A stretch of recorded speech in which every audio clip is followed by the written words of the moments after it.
Selamat datang di channel Cik Gentar, jangan lupa subscribe dan klik tombol loncengnya, agar Cik Gentar bisa tumbuh besar dan tidak jadi anak kecil terus, terima kasih. Bab 863. Tuan Duer tercengang.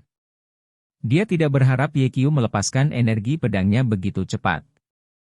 Meskipun ujung jari Yekyu mengeluarkan energi pedang tidak lebih dari 30 cm, dan dia tidak benar-benar berhasil dalam budidaya pedang pertama dari 6 Vena Divine Sword, tetapi meskipun demikian, itu mengejutkan. Anda tahu, Master Duer butuh 3 tahun penuh sebelum ujung jarinya melepaskan 10 cm energi pedang. Dan Yekyu, dari berlatih hingga melepaskan energi pedangnya, totalnya tidak lebih dari 3 menit. Ini mengejutkan dan menyenangkan guru Duer. Amitabha, sepertinya Launa telah menemukan orang yang tepat kali ini. Ye Shizu, bakat seni bela dirimu benar-benar hebat. Apakah itu baik? Yekyu tidak merasakannya sama sekali, sebaliknya, dia mengerutkan kening, tidak puas dengan hasil jari pedang ini.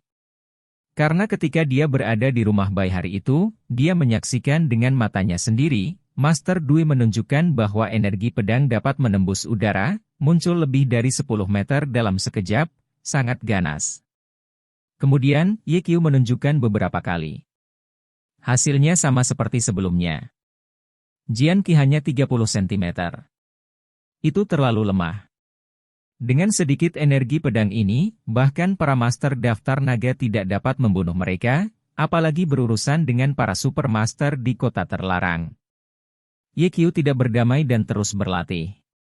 Master Duer melihat bahwa Yekyu ingin menjadi cemas untuk sukses, jadi dia membujuk, "Kamu donor, ada banyak seni bela diri di dunia. Secara umum, itu tidak lebih dari tinju dan senjata. Tinju dan senjata umumnya memiliki rutinitas. Selama kamu bekerja keras, kamu bisa menjadi master. Namun, Excalibur 6 Vena adalah pengecualian. Pedang ilahi 6 edisi adalah energi pedang yang tak terlihat. Ini membutuhkan energi internal yang dalam sebagai fondasi, ditambah dengan bakat seni bela diri yang sangat baik, dan pemahaman jangka panjang. Selain itu juga membutuhkan sedikit keberuntungan untuk berhasil berkultivasi. Donor Ye, kamu memiliki kekuatan batin yang dalam dan bakat yang hebat. Sekarang yang paling kamu butuhkan adalah waktu. Memanggil. Yekyu menunjukkan bahwa energi pedangnya panjangnya 3 meter.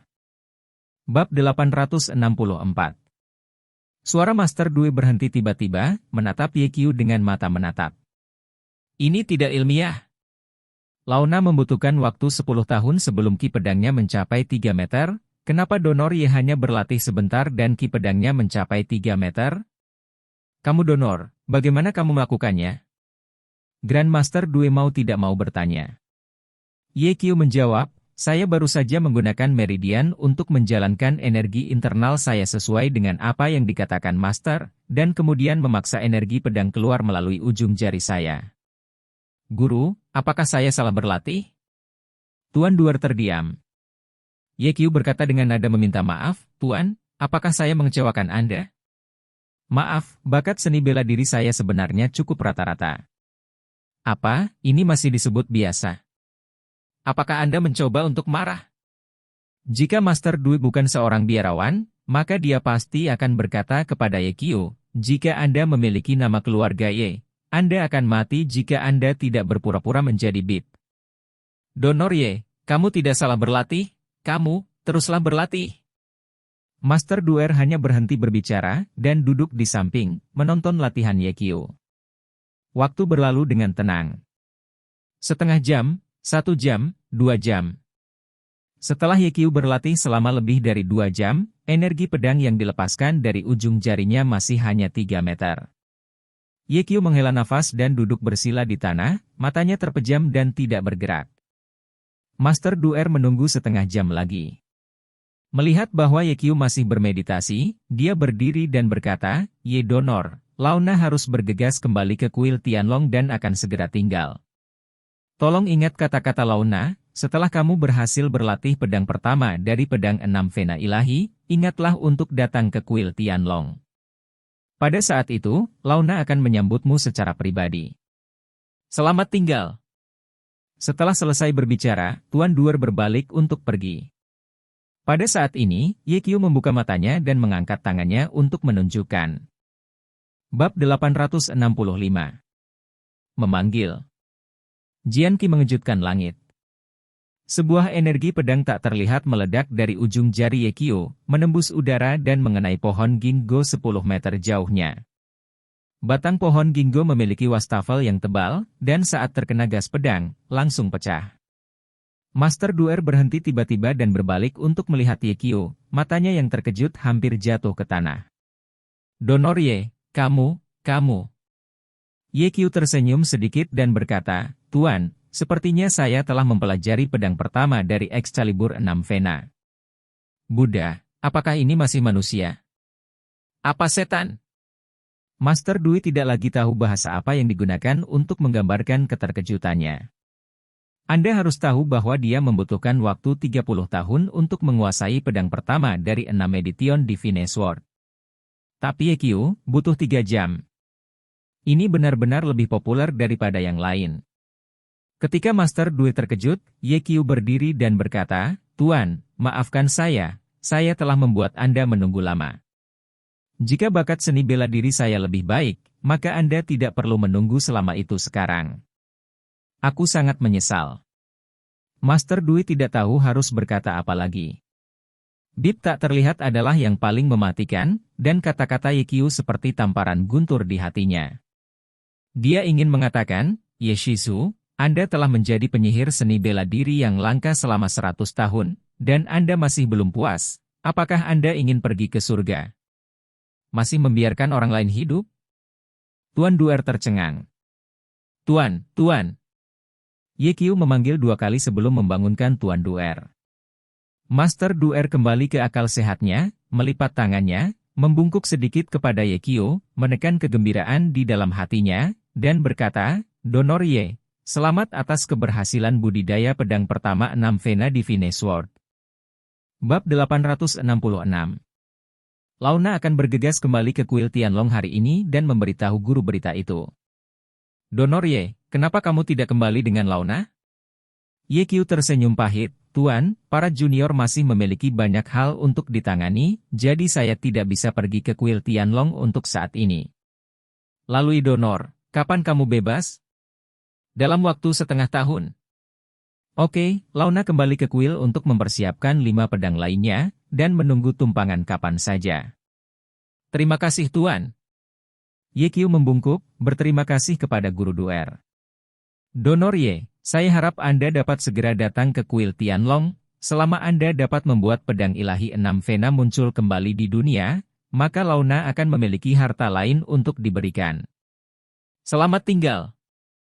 Setelah selesai berbicara, Tuan Duer berbalik dan berjalan pergi dengan cepat. Berdiri di halaman, Ye Qiu sangat senang. Tanpa diduga, itu adalah kejutan untuk mempelajari pedang pertama dari 6 Meridian Divine Sword hari ini. Pada saat ini, Bai Bing keluar dari rumah, tidak melihat Tuan Duer, dan bertanya dengan ragu, di mana Tuan Duer? Dia pergi.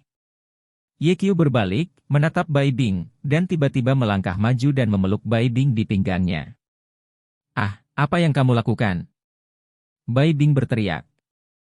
Tentu saja melakukan sesuatu yang menarik.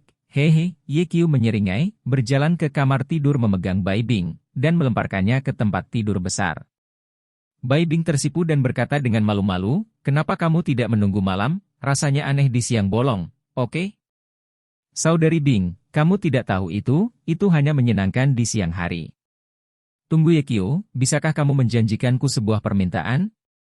Bai Bing berkata dengan cemas. Aku tahu apa yang ingin kamu katakan, jangan khawatir, Saudari Bing, aku akan bersikap lembut nanti. Setelah Ye Qiu selesai berbicara, dia langsung menekan. Bab 867. Meskipun musim panas, ruangan ini penuh dengan nafas musim semi. Inti gelombang bunga mengambang. Kuat. 40 menit kemudian, Bai Bing mengaitkan leher Ye Qiu dengan lengannya yang patah, mengerutkan kening dan berkata, sakit. Ye Qiu berkata, kalau begitu aku berhenti? Tidak ingin. Setelah setengah jam. Tenang. Bai Bing berbaring di lengan Ye Qiu, menggambar lingkaran di dada Ye Qiu, dan berkata, kamu sangat bodoh. Di mana aku bodoh? Bagiku, kamu benar-benar datang jauh-jauh ke ibu kota dan hampir mati. Apakah kamu bodoh? Saudari Bing, mendengar apa yang Anda katakan, saya tiba-tiba merasa agak konyol. Anda lihat bahwa saya telah membuat pengorbanan yang begitu besar untuk Anda. Bisakah Anda juga mengorbankannya? Oke, apa yang kamu ingin aku korbankan, katamu? Ye Qiu berkata, panggil suaminya. Dalam sekejap, Bai Bing tersipu dan berkata, kamu ingin menjadi cantik, tetapi kamu tidak menikah denganku, jadi aku tidak akan memanggilmu suami. Cepat, aku akan menelepon cepat atau lambat. Ye Qiu tampak penuh harap. Tunggu sebentar, aku akan memberitahumu sesuatu yang serius. Bai Bing berkata, aku sudah melamar ke rumah sakit untuk transfer pekerjaan. Mau kemana? Tanya Ye Qiu. Bai Bing berkedip dan berkata dengan lembut, aku akan pergi kemanapun kamu berada. Bab 868. Ye Qiu terkejut, Saudari Bing, apakah Anda akan kembali ke Jiangzhou? Kenapa, kamu tidak ingin aku kembali? Ye Qiu sakit kepala. Sejujurnya, dia tidak ingin Bai Bing kembali ke Jiangzhou. Lagi pula, selain Lin Jingqian di Jiangzhou, ada juga Qin Wan. Jika Bai Bing kembali lagi, itu akan menjadi permainan dengan 3 wanita. Dia akan memiliki lebih banyak sakit kepala di masa depan. Tetapi jika Bai Bing diizinkan untuk tinggal di ibu kota, dia tidak akan merasa lega. Ye Qiu pergi ke Beijing kali ini. Kali ini dia tidak hanya menyinggung Bai Yujing, tetapi juga Kaisar Xiao Qing, keluarga Zhang dan kota terlarang. Tidak ada jaminan bahwa mereka tidak akan menyerang orang-orang di sekitar Ye Qiu. Saudari Bing, bukan tidak mungkin untuk kembali ke Jiangzhou, tetapi Anda harus berjanji satu hal kepada saya. Apakah kamu mencoba mengatakan Lin Jingjin? Saya dapat meyakinkan Anda bahwa saya tidak akan main-main dengan Anda. Ye Qiu menggelengkan kepalanya, aku tidak membicarakan ini. Apa itu? Bai Bing bingung. Ye Qiu tersenyum buruk dan berkata, 5 kali hari ini. Dalam sekejap, wajah cantik Bai Bing memerah, dan dia memukul dada Ye Qiu dengan kepalan kecil. Apakah kamu baik-baik saja? Bisakah kamu melakukannya? Tidakkah kamu tahu jika kamu mencoba? Setelah Ye Qiu selesai berbicara, dia menekan lagi. Segera, ledakan suara rendah memenuhi ruangan. Masalah ini berakhir. Saat itu sudah malam, dan Ye Qiu tidak hanya melakukan apa yang dia katakan, tetapi juga melebihi kuota 2 kali. Bai Bing sangat lelah sehingga dia jatuh, tubuhnya sakit, dan dia tidak memiliki kekuatan, dia berbaring tak bergerak di tempat tidur. Bab 869. Saudari Bing, ini dia. Ye Qiu mengeluarkan pil hitam dan menyerahkannya ke mulut Bai Bing. Apa ini? Bai Bing bertanya dengan curiga. Duan dan Long Hushan, yang lama memberikannya kepadaku. Ye Qiu berkata, ini bekerja jauh lebih baik daripada produk perawatan kulit yang kamu beli. Maksudmu, itu bisa mempercantik wajahmu? Mata Bai Bing berbinar. Betapapun cantiknya seorang wanita, dia selalu tidak puas dengan penampilannya. Dia selalu berharap kulitnya akan lebih baik. Seperti orang super kaya, dan dia selalu berharap dia bisa memiliki lebih banyak uang. Ye Qiu berkata, pil hebat tidak hanya dapat mempercantik wajah Anda, tetapi juga meningkatkan semangat Anda. Ya. Bai Bing mengambil pil itu dan menelannya dalam 1 gigitan, tidak butuh waktu lama baginya untuk merasa lelah di sekujur tubuhnya. Kemudian, dia mengambil cermin dari meja rias dan mengambil gambar wajahnya, dan menemukan bahwa kulitnya putih dan merah dan dapat dihancurkan oleh bom. Efeknya langsung. Bai Bing sangat gembira, ya Tuhan, dahuan dan ini juga luar biasa, jauh lebih baik daripada produk perawatan kulit yang saya gunakan sebelumnya. Ye Qiu, kamu pergi ke Changmei yang asli untuk membeli resep pil soba besar, dan kemudian kami memulai sebuah perusahaan yang mengkhususkan diri dalam pil soba besar. Itu pasti akan menghasilkan banyak uang. Mungkin itu akan terdaftar dalam 2 atau 3 tahun. Ye Qiu tersenyum pahit, Saudari Bing, kamu terlalu naif untuk berpikir. Bahan obat untuk pemurnian Dahuandan sangat berharga, dan tidak realistis untuk ingin diproduksi secara massal. Sayang sekali, kalau tidak, kamu bisa menghasilkan banyak uang. Bai Bing menyesal. Saudari Bing, kamu bisa bekerja keras dan menikmati hidup di masa depan. Sedangkan untuk menghasilkan uang, biarkan aku yang melakukannya. Meskipun produksi massal Dahuandan tidak realistis, kata-kata Bai Bing mengingatkan Ye Qiu. Di warisan nenek moyang keluarga Ye, ada puluhan ribu resep pil. Perawatan kecantikan, dan pengobatan impotensi dan ejakulasi dini. Resep pil ini biasa dan mudah disempurnakan, dan pasti bisa massal diproduksi. Yang penting pasarnya besar, bisa dibayangkan selama obatnya manjur pasti menghasilkan banyak uang. Bab 870. Bai Bing melirik Ye Qiu dengan mata yang rumit, dan berkata, Ye Qiu, aku punya satu hal lagi untuk ditanyakan padamu. Apakah kamu ingin aku merawat kakekmu? Ye Qiu sudah melihat pikiran Bai Bing. Ya. Bai Bing berkata, bagaimanapun, dia adalah kakekku, dan dia memperlakukanku dengan sangat baik. Jika dia tidak disihir oleh Bai Yujing dan putranya, dia tidak akan setuju untuk menikah dengan keluarga Pei. Ye Qiu mengangguk dan berkata, aku akan melihat kembali ke orang tua itu. Apakah kamu setuju? Bai Bing sedikit terkejut. Dia tidak menyangka Ye Qiu berjanji begitu cepat. Sebenarnya, alasan Ye Qiu setuju adalah selain alasan Bai Bing, ada alasan lain, yaitu Jenderal Bai pernah berada di medan perang dan membunuh musuh dan menjadi pahlawan negara. Meskipun dia dan Bai Yujing membentuk liangsi, itu hanya keluhan antara dia dan Bai Yujing, dan tidak ada hubungannya dengan Jenderal Bai Yujing. Selain itu, Bai Bing juga secara pribadi bertanya padanya. Siapa bilang Jenderal Bai adalah kakekmu? Ye Qiu berkata, saya telah mendengar dari Dewa Militer dan Tang Fei bahwa Jenderal Bai sudah sangat tua dan kesehatannya sangat buruk. Apakah dia bisa dirawat? Saya perlu mendiagnosisnya sebelum saya tahu. Saudari Bing, Anda juga seorang dokter. Anda harus tahu bahwa kami adalah manusia dan bukan dewa. Kami tidak dapat berbuat apa-apa untuk banyak penyakit, jadi Anda harus siap secara mental. Tapi kamu bisa yakin, selama masih ada kemungkinan perawatan di Jenderal Lama Bai, aku akan habis-habisan. Setelah Ye Qiu selesai berbicara, Bai Bing menatapnya kosong, dan tiba-tiba air mata mengalir dari sudut matanya.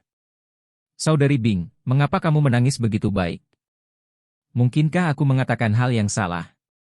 Bai Bing menggelengkan kepalanya, mengaitkan leher Ye Qiu dengan kedua tangannya, dan berkata dengan terharu, Ye Qiu, kamu sangat baik padaku. Karena kamu tahu bahwa aku memperlakukanmu dengan baik, apakah kamu memanggil suamiku? Suami, Bai Bing berseru manis. Ini hampir sama. Ye Qiu tertawa. Suamiku, kamu melihat bahwa kamu telah melakukan begitu banyak untukku, dan aku juga ingin melakukan sesuatu untukmu, oke? Saudari Bing, saya tidak perlu Anda melakukan apapun untuk saya. Kamu membutuhkannya. Bai Bing tiba-tiba menjadi lebih kuat, berbalik dan duduk di tubuh Ye Qiu, dan berkata, kamu tidak boleh bergerak, aku akan bergerak. Bab 871. Dini hari berikutnya. Setelah Ye Qiu dan Bai Bing sarapan, mereka pergi mengunjungi Jenderal Tua Bai. Karena status khusus Jenderal Bai lama dan pahlawan negara, ia tinggal di rumah sakit retret militer daerah militer Beijing. Di dalam dan di luar rumah sakit, orang-orang dari penjaga daerah militer Beijing berjaga-jaga. Setelah Ye Qiu dan Bai Bing menunjukkan identitas mereka, mereka menjalani 3 pemeriksaan dan interogasi lagi di pos terdepan sebelum memasuki rumah sakit. Begitu keduanya tiba di pintu bangsal tua Jenderal Bai, mereka dihentikan oleh 4 penjaga. Maaf, Anda tidak berhak untuk berkunjung. Seorang penjaga berkata dengan tegas. Bai Bing menjadi marah di tempat, orang yang terbaring di dalam adalah kakekku, aku tidak punya hak untuk berkunjung? Maaf, Tuan Bai memerintahkan itu, kecuali dia dan Jenderal Bai, hanya dokter yang bertanggung jawab yang bisa masuk menemui Jenderal Tua Bai. Tidak ada orang lain yang diizinkan untuk berkunjung. Jenderal Bai, yang pengawalnya terdiam, mengacu pada ayah Bai Yujing, Bai Jianjun. Apakah aku juga tidak diizinkan untuk berkunjung? Ye Qiu mengeluarkan ID-nya dan menyerahkannya kepada penjaga. Penjaga membukanya dan menemukan bahwa Ye Qiu berasal dari Aula Hades, dan kata, perguruan tinggi, tertulis di kolom pangkat militer, dan ada tatapan curiga di matanya. Dia curiga dengan identitas Ye Qiu. Tidak heran Ye Qiu baru berusia awal 20-an, dengan pangkat kolonel utama, yang benar-benar luar biasa. Penjaga itu menyerahkan kredensial Ye Qiu kepada 3 penjaga lainnya. Setelah 3 penjaga membacanya, keterkejutan muncul di wajah mereka. Tidak ada masalah dengan kredensial. Itu memang nomor Istana Hades. Stempelnya juga benar, tidak menyamar. Ini menunjukkan bahwa identitas Ye Qiu adalah benar. Tiba-tiba, keempat penjaga berdiri tegak, mengangkat kepala dan dada mereka, dan pada saat yang sama memberi hormat militer kepada Ye Qiu. Kepala yang bagus. Ye Qiu membalas hormat militer dan bertanya, apakah saya berhak berkunjung sekarang? Maaf Chief, Anda tidak berhak untuk berkunjung. Ye Qiu mengerutkan kening. Dia berpikir bahwa setelah menunjukkan ID Aula Dunia Bawah, orang-orang ini tidak akan menghentikannya lagi. Siapa tahu, dia masih tidak akan membiarkannya masuk. Bab 872. Jika Anda bahkan tidak dapat melihat orang-orang Jenderal Tua Bai, bagaimana Anda bisa menyembuhkan Jenderal Tua Bai? Aku akan menelepon Bai Yujing. Dengan wajah dingin, Bai Bing mengeluarkan ponselnya, dan hendak menelepon, tetapi mendengar suara dari dekat. Xiao Bai, Xiao Ye, ini benar-benar kamu, kupikir aku baru saja terpesona. Ye Qiu dan Bai Bing menoleh dan melihat Zhang Jiuling, ahli pengobatan tradisional Tiongkok, mendekat. Zhang Jiuling mengenakan jas putih dan penuh energi. Halo, Tuan Zhang. Ye Qiu menyapa dengan sopan. Bai Bing bertanya dengan curiga, Lao Zhang, mengapa kamu ada di sini? Xiao Bai, apakah kamu tidak tahu? Zhang Jiuling tampak sangat terkejut, dan berkata, saya adalah dokter yang merawat Jenderal Bai. Bai Bing segera mengerti, Bai Yujing mengundangmu? Ya. Zhang Jiuling bertanya, apakah Anda di sini untuk melihat Jenderal Tua Bai? Bai Bing mengangguk dan berkata, aku mengajak Ye Qiu menemui kakek, tapi para penjaga ini tidak mengizinkan kita masuk. Oh. Zhang Jiuling berkata kepada para penjaga, saya akan membawa mereka untuk menemui Jenderal Tua Bai. Maaf Zhang Lao, Anda bisa masuk, tetapi orang lain tidak berhak untuk berkunjung, kata penjaga itu. Ye Qiu adalah temanku, dan Bai Bing adalah cucu Jenderal Bai. Tidak bisakah mereka berkunjung? Tidak bisa. Zhang Jiuling bertanya, mengapa? Penjaga itu menjawab, Tuan Muda Bai telah memerintahkan, kecuali dia, Jenderal Bai, dan Anda, tidak ada orang lain yang berhak untuk mengunjunginya. Apa aturan sialan ini? Saya akan menelepon Tuan Muda Bai. Zhang Jiuling sangat kesal, dan mengeluarkan ponselnya, siap untuk menelepon Bai Yujing. Biarkan mereka masuk. Tiba-tiba, minuman yang dalam terdengar. Ye Qiu berbalik dan melihat kakek Tang Fei berjalan ke sini dengan langkah-langkah. Kepala yang bagus. Beberapa penjaga memberi hormat dengan hormat. Mata Ye Qiu berbinar, kakek Tang Fei adalah komandan daerah militer Beijing. Rumah sakit ini lagi-lagi dimiliki oleh daerah militer Beijing dan berada di bawah yurisdiksi Tang Lao. Penatua Don melangkah ke depan beberapa penjaga dan dengan tegas menegur. Kamu mengingatnya bagiku, kamu adalah orang-orang dari daerah militer ibu kotaku, bukan budak rumah tangga beberapa orang. Ye Qiu datang menemui Jenderal Bai atas perintahku. Siapapun yang berani menghentikannya akan menentang perintah militer.